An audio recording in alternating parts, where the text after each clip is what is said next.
Bula Vinaka and welcome to this week's episode of Speak Your Mind. On Gold FM, only the classic hits, I'm Louise Kaunisela.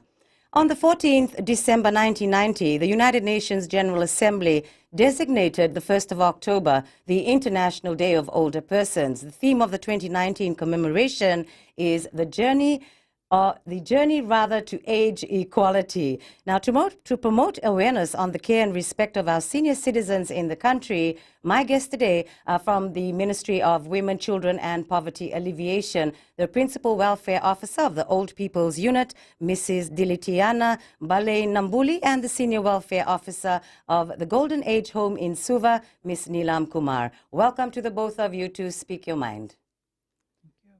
Okay, firstly, let's talk about this year's theme of International Day of Older Persons, the journey to age equality. What does it mean? Thank you, Louis. For us, we're pretty grateful for the platform to advocate for the respect and care for older persons. This year's theme for International Day of Older Persons, the journey to age equality, basically highlights the need for us to recognize that as we age, there are certain disadvantages that we go through, and it would probably be because of location, it could probably because of your gender, your health status, probably religious, economic background as well. So it really focuses on pathways of coping with existing inequalities at old age, and also preventing future old age inequality. And if we look at the Sustainable Development Goals, it's really trying to address the SDG 10, which is reducing inequalities.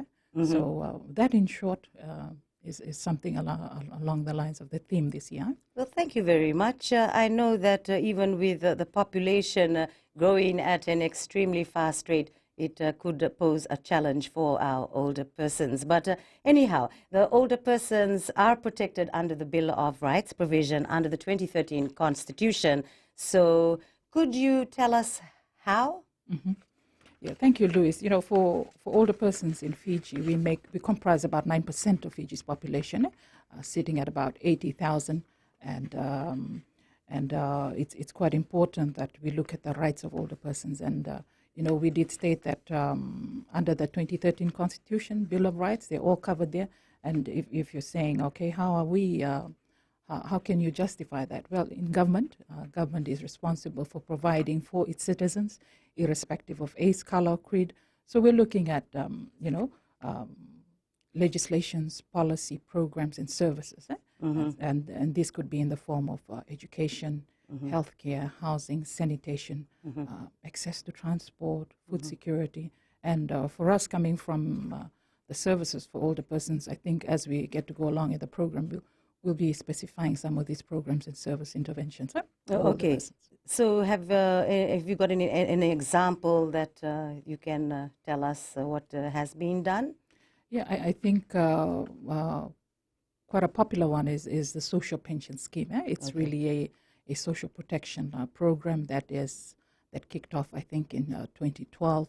But it's really there for older persons, not the well-to-do, but the disadvantaged ones. Yes. And the program is targeted at if there's an older person, 65 years of age and over, that has not received or have not been part of any superannuation scheme, they could qualify on this on this particular pension of $100 per month. Okay. And, should there be people out there that are still not included in such programs, they're more than welcome to drop by the social welfare office closer to them. And, there's forms to be filled, there's a few documents to validate their status, and, they could either be considered accordingly. Okay, so maybe could you tell us how many are under the social pension scheme? I know that we're skipping ahead a little bit here, but not a problem. Yeah. So, or shall we get back to that question later? Maybe we can come to that later. Yeah, okay, we shall do. Now, could you tell us what the National Council for Older Persons Act is? Sure. Thank you, Louis. The National Council of Older Persons Act of 2012 is really an act that mandates government to establish an advisory arm, so that it looks into the best interests of older persons in Fiji.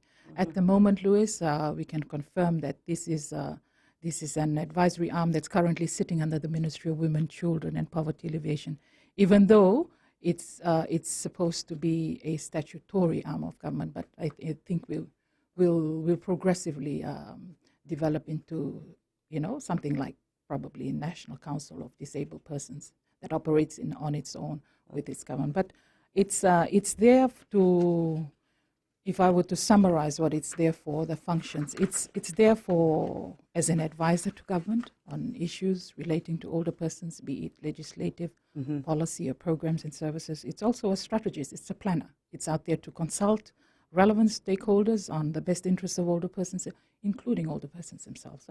And also to advocate, like what we're doing, any opportunity to advocate for and on behalf of older persons, and also regulate. It sort of like regulates and monitors activities.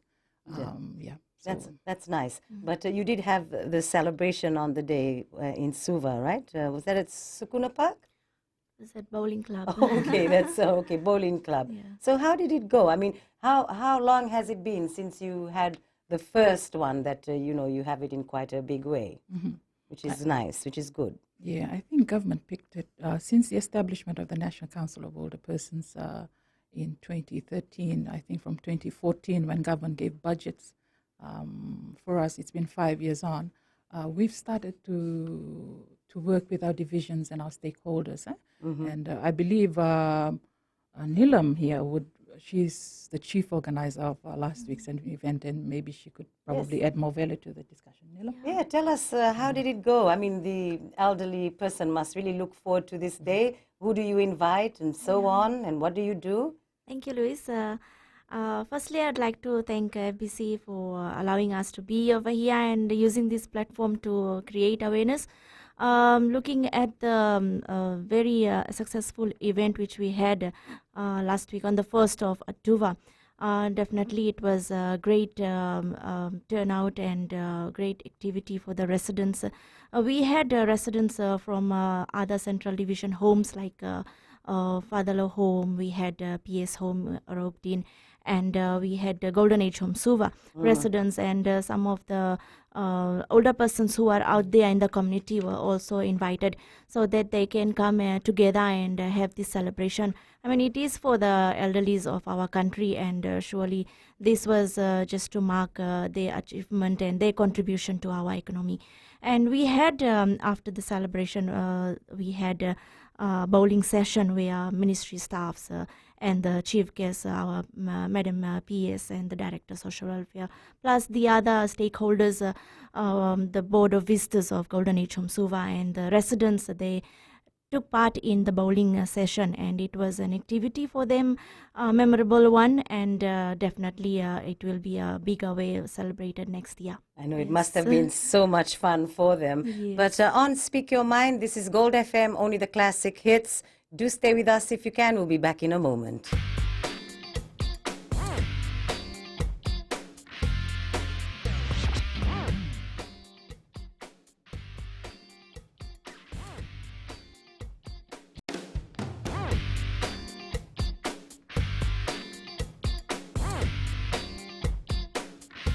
Welcome back to Speak Your Mind on Gold FM, only the classic hits, and it's great to have as our guest today in the studio the Principal Officer of the Old People's Unit, Mrs. Ndilitiana Mbale Nambuli, and the Senior Welfare Officer of the Golden Age Home in Suva, Miss Neelam Kumar. And, it's always a challenge with our elderly person. People start to get a bit impatient with them maybe just because they're not earning money. And I don't think that's very nice. But it's really good to see that people do exist who care for the elderly very well.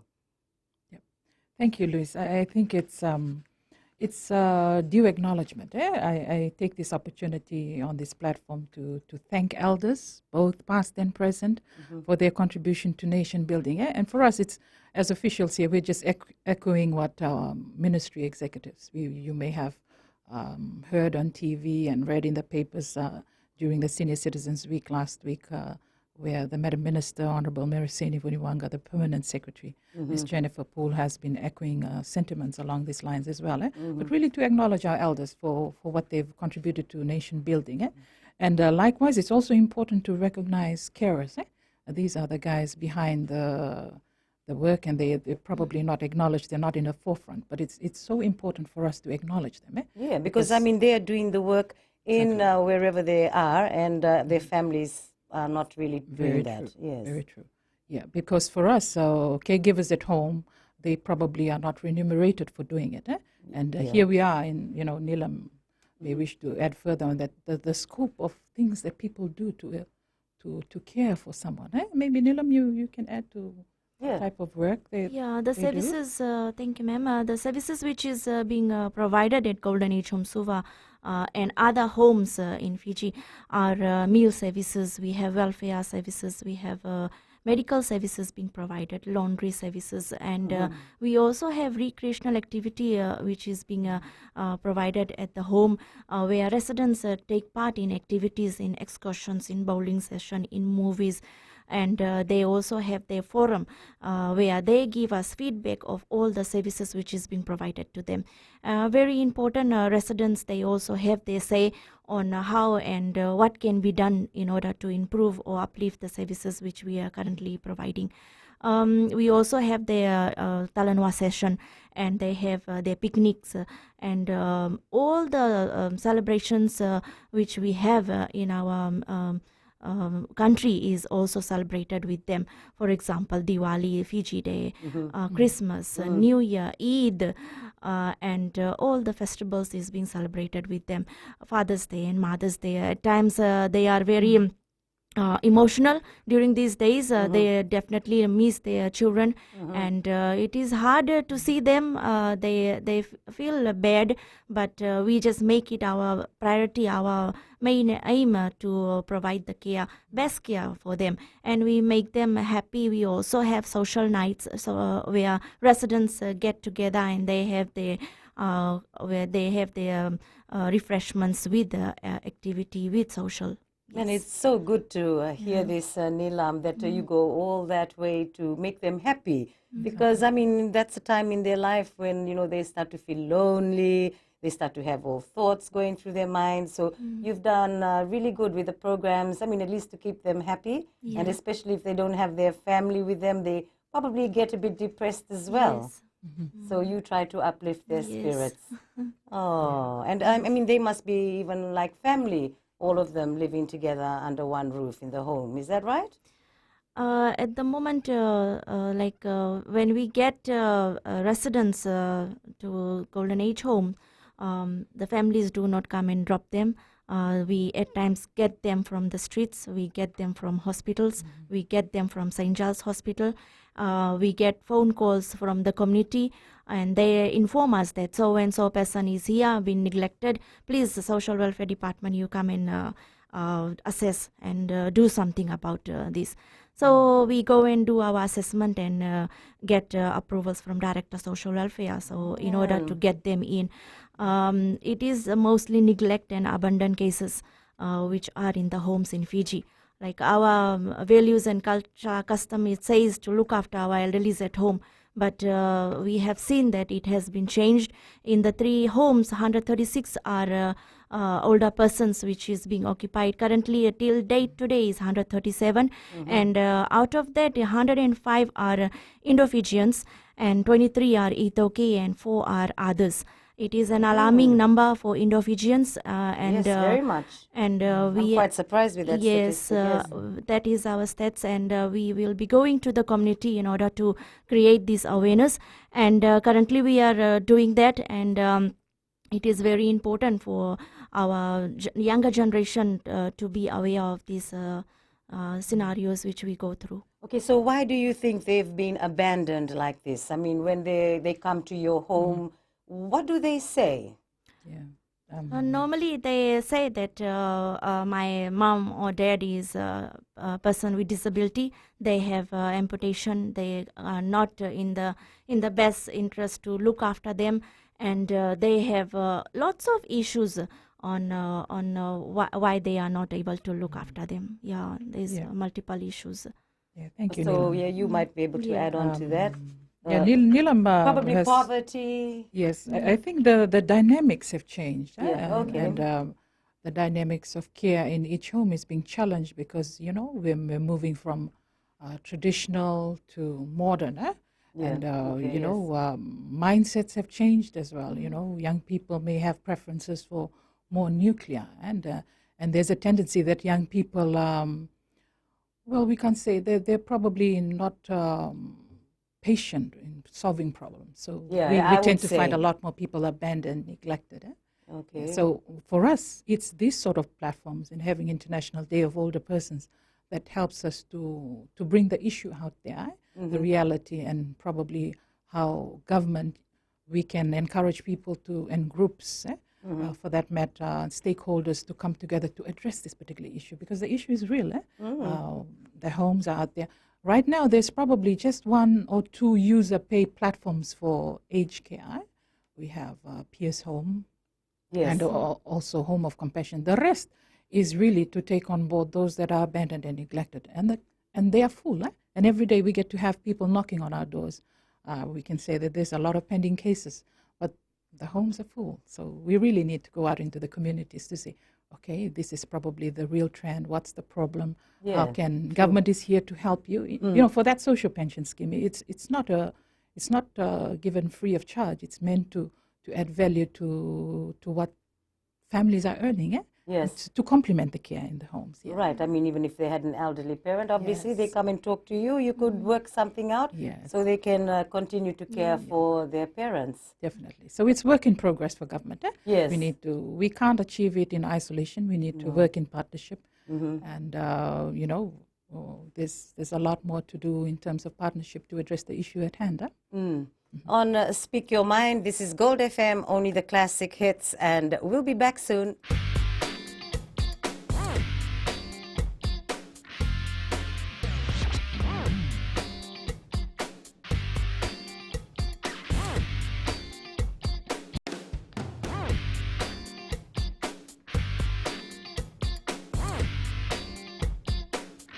This is Speak Your Mind on Gold FM, only the classic hits. I hope you're enjoying the show. Our guest in the studio today from the Ministry of Women, Children and Poverty Alleviation. It's the Principal Welfare Officer of the Old People's Unit, Mrs. Dili Tiana, and also the Senior Welfare Officer of the Golden Age Home. Now, people always say, how can you abandon your parents? When you were little, your parents looked after you.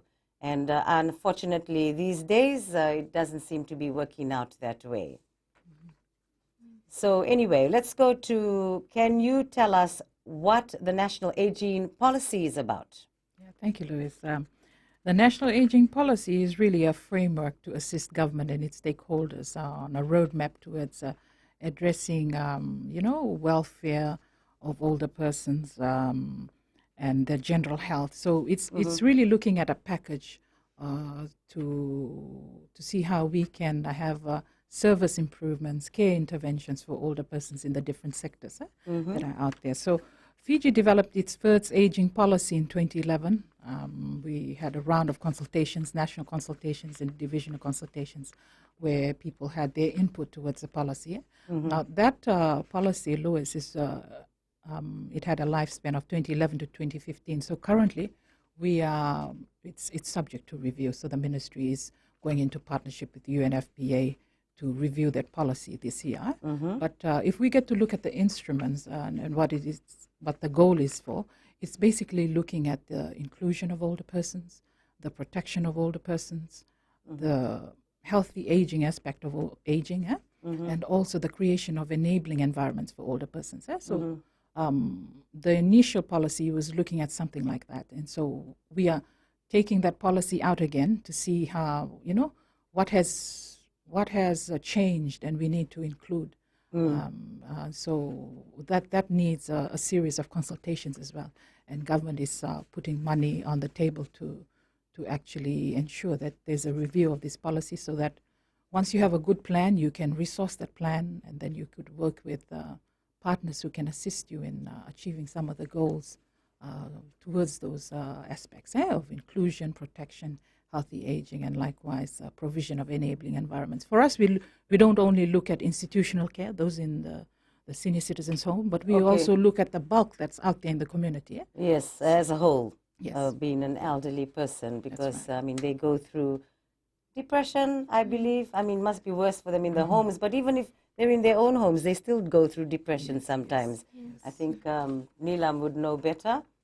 Yeah, I think when older persons is brought to homes, definitely every person, every individual would like to have their last days spent in their own homes, in their own comfort zones, with their own children. However, some of the older persons are being neglected by their own families, and it is quite depressing. Definitely they end up in dementia and psychiatric as well, and then we have to involve them in activities, engage them in social life, so that they can be tired during the day, and at the afternoon or evening they can sleep well. They have been some of the issues which is encountered in the homes where residents, they are also aggressive. At times they feel bad when the children of another resident comes and theirs did not come. Yes, That is also a awful. scenario which we have in the homes. And Oh. currently when we look at visitations which is made at the homes, only out of 55 residents at my home, Golden Age Home Suva, 12 residents family do come, and the others on a regular basis? Yes, on a regular basis we provide reporting on this, and then the rest of them, nobody comes. However, we have stakeholders and faith-based organizations, children from schools, they also come in and add value to this loneliness. Yes, loneliness, true. Yeah, they go through loneliness, and then when people come, we do let them talk to the residents and mingle around with them, especially when we have a visitation done by children. And that is the main important time where our elderlies, they mingle around with the children, and that is the gap which is being filled. And at times they cry, and then they share that, oh, I had my grandchild just your age, and then the conversation begins. Yeah. Oh dear, man. So for the ones that don't have many visits, I mean, all of them have family? Yes, everybody has family. I mean, like, and well, I know everyone has family, but maybe immediate family, like some of their children, families are they are overseas? yeah. Maybe some could be overseas. Yes, or some of something. them are in overseas. Some of them are here in Fiji, but still they do not come and see their parents. Are they poor, or do they No, have they good are jobs? well off. Yeah, most Yeah. of them are well off. You It's a mean, handful. really? For case Yeah. management, I think in the homes we have 307, 137 cases in the homes. What we're trying to do is to work with the officers in the homes to really do case management, where they get to categorize who has families, who does not, and if they have families, they need to make the first step in probably tapping on these families. There's visits, there's consultations, and if there's a need to visit, then they get to do that. So that's all part of what we're trying to now promote in the homes, Okay. where you don't wait, you actually make the first move, you consult, you arrange, so that you can create Okay. that conducive environment. Yeah, because sometimes people get caught up in the busyness of their lives and they just forget about their parents. But I still can't figure that one out, though. We have, we also have some success stories for the home, Okay, where good. we have, through case management, we have reunited the elderly back to family. Oh, And nice. we've got some of the success stories. Very nice when we went and revisited, and we saw that they are happily living with their family now. So how did that come about? Well, we had one of the resident who came to the home, and then who was Probably guilty feelings? no, Oh, it was okay. just that the mom and the daughter, they were separated for a long time. The daughter okay. got married, and then later on she came To her senses. no, she came to Samambula home with a church group, and then only she found out that her mom was over there. And then it Wow. is a very beautiful story. And then we went through heart office, and then we had a home for them, and they were reunited and they're staying together at the Okay, moment. so the daughter didn't know that her mother was in Yeah. the. Yeah. How So come? so there's Because they were separated. there's Yes. situations, there's There- different there are situations, situations. Yes, But yeah. Louis, it's important for us to also state here to the listeners Mm-hmm. and the viewers. I think, and maybe for parents as well, who have probably high expectations of their little ones. Yes. It's so important in them managing family affairs, because at times when we have the money, we have the status, we tend to say a lot of things that hurt children. And then when the relay baton changes Right. for the care aspect, the children don't want to take care of their parents. Actually, I can see that point that you've just made, which really makes sense as well. Some of these children, they probably didn't have enough love and affection, always told off, and I mean, Yeah. that could be a really good point. Yeah, because in the cases that have come on board, whatever applications come, we need to sort of like confirm whether they really deserve to be in this sort of platform of care, because the spaces are limited. And when we get to do our homework, it sort of like confirms there are families, but then there are dynamics within. Yes, yes. So it's a learning get curve it. too for those of us that are listening. It's very important that we get to work on the love, care, and respect when we are young as well. Yeah. Because these very children that we tend to look down upon will Or, one day bad mouthing, yes, they oh, will- you can't do this. they'll be you, given you're their hopeless, responsibility, You're yeah? stupid, and all. Yeah. These things would obviously contribute to what's happening. That is such a great point. Hey, we'll be back on Speak Your Mind. This is Gold FM, only the classic hits.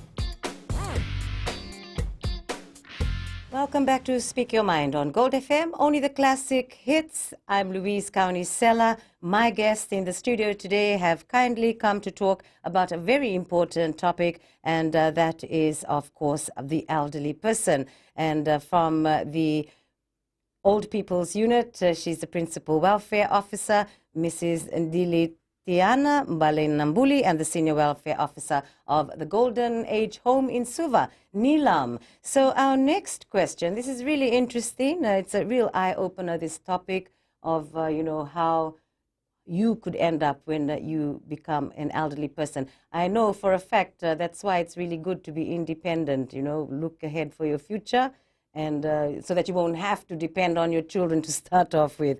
But anyway, life goes on. So I have to ask you, how does the National Aging Policy provide a framework to assist stakeholders and communities to work together for the best interest of older persons in the country? Yeah, thank you, Louise.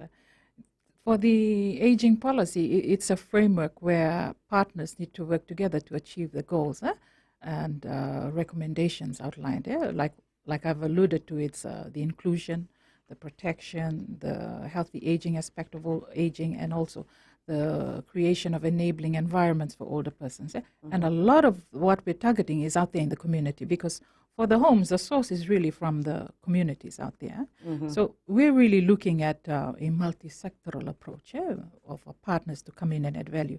So we're looking at governments, we're looking at families, community-based organizations, traditional village communities, non-government organizations, civil society organization, the private sector, and the list goes on. But then when you look at it, it's hard work. It's hard work, and you need to put money into it. So with the National Council of Older Persons, it's really that advisory arm that gets resource to work in partnership with these stakeholders. So what we're trying to do with government, you need to have your arms and legs out there in the community. So what we're trying to do is also establish district mechanisms or probably district officers that can coordinate with their own communities based on this particular plan to implement for older persons. What we see that there are some communities that are already championing the best interests of older persons. For instance, the Bar Senior Citizens Associations. Okay.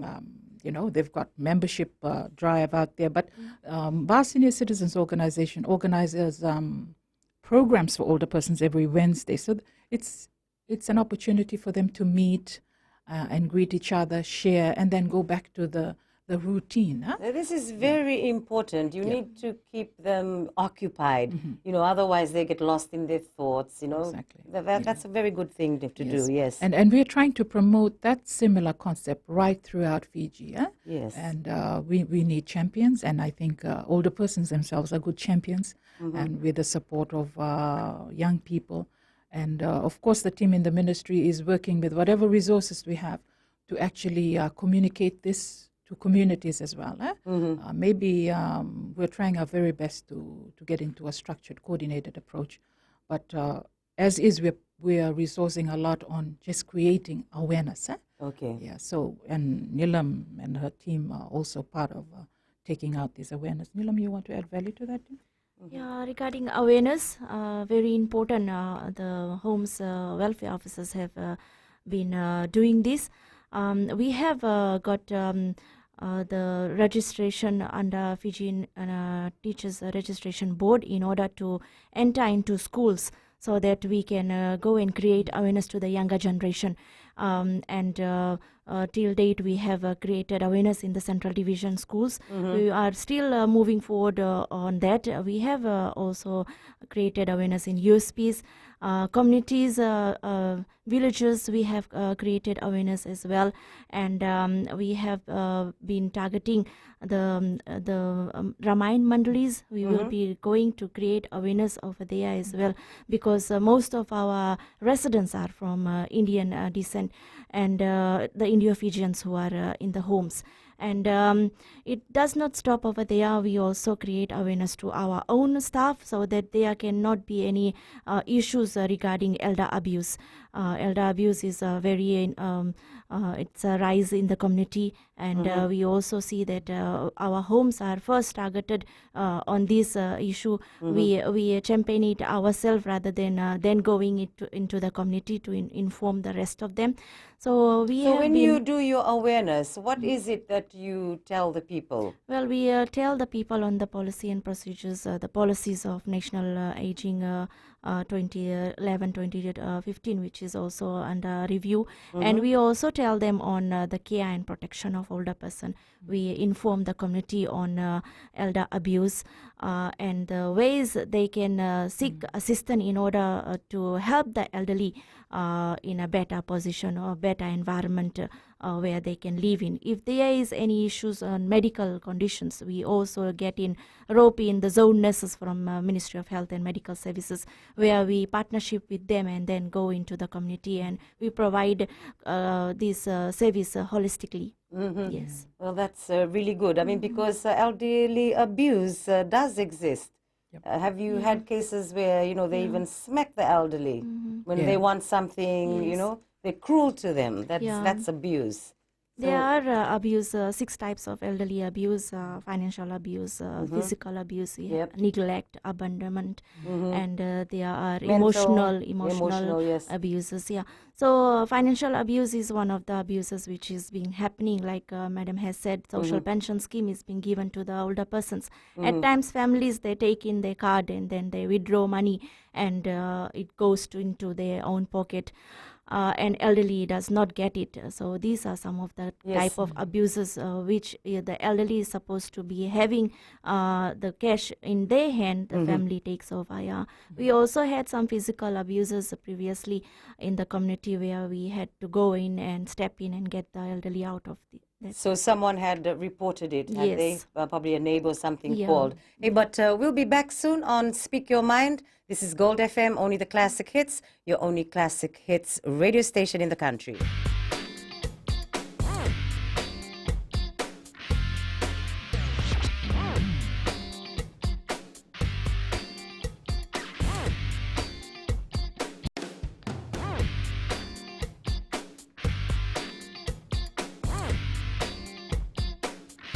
This is Speak Your Mind on Gold FM, only the classic hits. I hope you're enjoying the show, and our guests in the studio today who have been letting us know a lot about the elder person in the country, the Principal Welfare Officer of the Old People's Unit, Mrs. Ndilitiana Mbale Nambuli, and the Senior Welfare Officer of the Golden Age Home in Suva, Neelam Kumar. Well, it's really great to be knowing, what is happening to our elderly, but you've got to keep in mind that one day you'll be old too. Not everyone's going to stay young forever. So what would be your message, Neelam, to people who think that they can abuse their elderly? And also, not only that, I mean, what Dilitiana also said was like sometimes you've got to be careful when you bring up your children.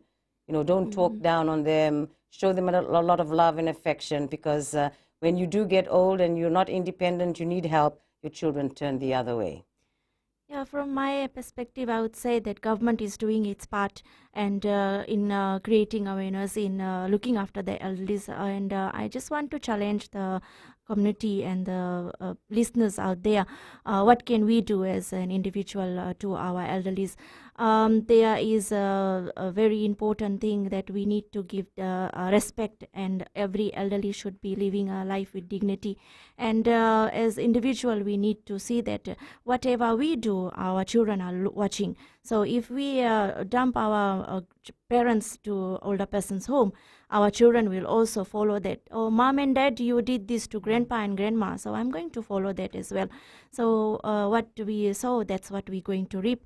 And I just want to relay this message that we need to strengthen our values, our principles on care and protection of older persons, and how we better our service. At times we are not seeing that we are doing any abuse to elderlies who are at the home, but if we sit down and think about it, maybe there are some abuses which we are doing at times. We talk harsh, or we talk on a louder voice to them.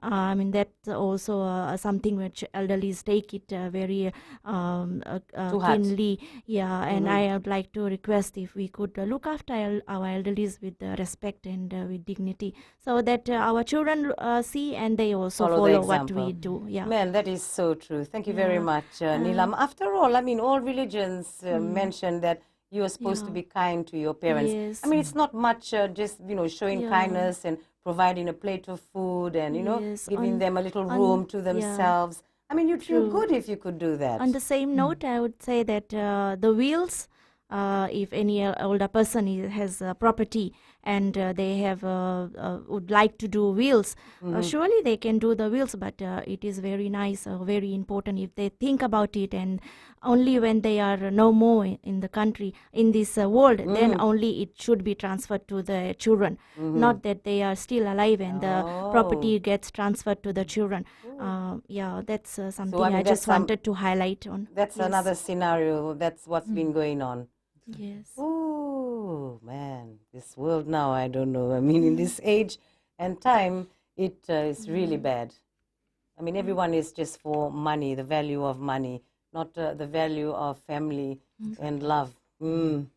Yeah, thank you, Louis. I think what's important for us to probably mull over is the fact that Fiji is also an aging population, where it's projected that currently we have 9% of older persons in Fiji, as per the 2017 statistics.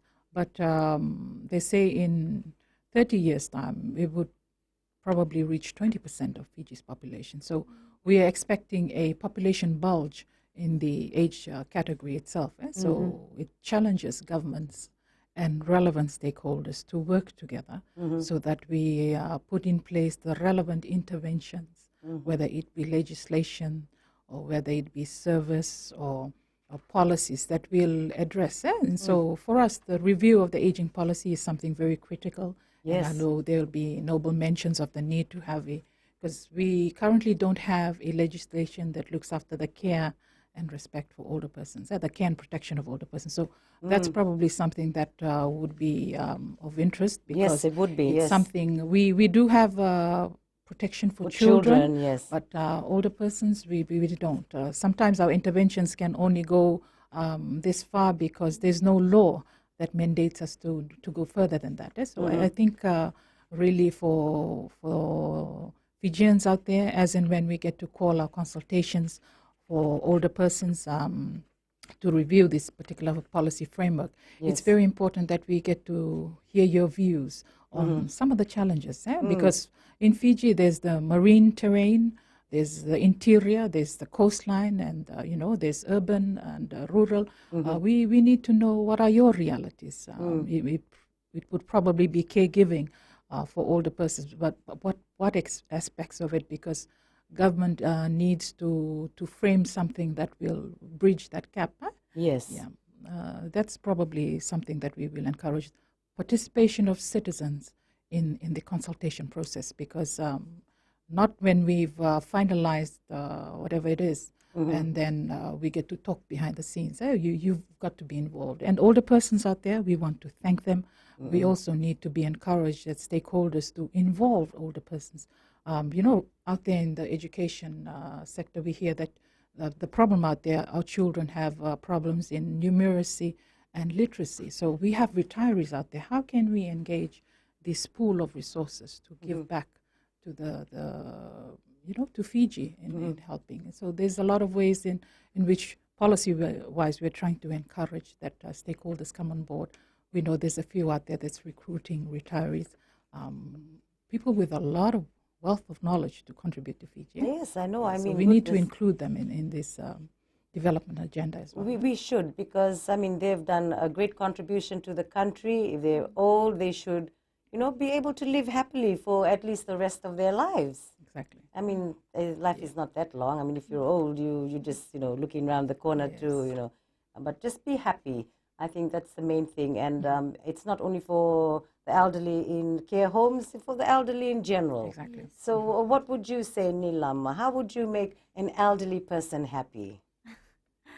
Well, as we treat ourselves, I think that's the way we should treat our elderlies. Everybody loves themselves. So we also should give that care to the elderlies. We need to involve them in the decision making in services which is being delivered to them. We need to see and validate whether the services which is delivered to them is okay, is it good, how do they rate it? And at times elderlies, they have their own perspective of activities which they want. Some of them, they are very passionate about music. Some of them, they are very passionate about religion activities. We had through consultations with the elderlies, we had got to know that previously we were only having church service for the residents, but later on we found out that we are not doing their service in their Hindi language in their with their pandit. So we had to bring in their preferences, and we had to bring in a Muslim stakeholder who can talk to them in their context. Right. Yeah. So it just made them happy, and every Wednesdays we having these services being done, and we see that they have good feedbacks out of it. We also get feedbacks on the staff. How do our caregivers, how do our welfare officers perform? And it helps us to get feedback from them, and they are happy at the end of the day. So if there are elderlies out there in the community, I like to request the family members to please ask the elderlies how are the food made today, what is the things that they want to change in the home, is there everything provided in the home up to their needs. And they can validate them. They are very educated. Some of them, wisdom, they have the wisdom, and they have the knowledge which can be transmitted to us, younger generation. And we should be very blessed. If you have any elderly in your house, you will be a blessed person. But if you neglect them and take them to the older person's home, those are the blessings. You have no idea how much blessing you are missing out on. Oh, that's lovely. Thank you so much, Neelam. Unfortunately, Speak Your Mind has come to an end. And I'd love to thank you so much from the Ministry of Women, Children and Poverty Alleviation, the Principal Welfare Officer of the Old People's Unit, Thank you for the great work that you're doing, Mrs. Dilitiana Bale Nambuli, and the Senior Welfare Officer of the Golden Age Home in Suva, Miss Neelam Kumar. Thank you. Vinaka Vakalevu. Thank you. On Speak Your Mind, until next week, I do hope you enjoyed the program. And if you want more content, you can like our Facebook page, Speak Your Mind. Vinaka, Nisamo Demanda.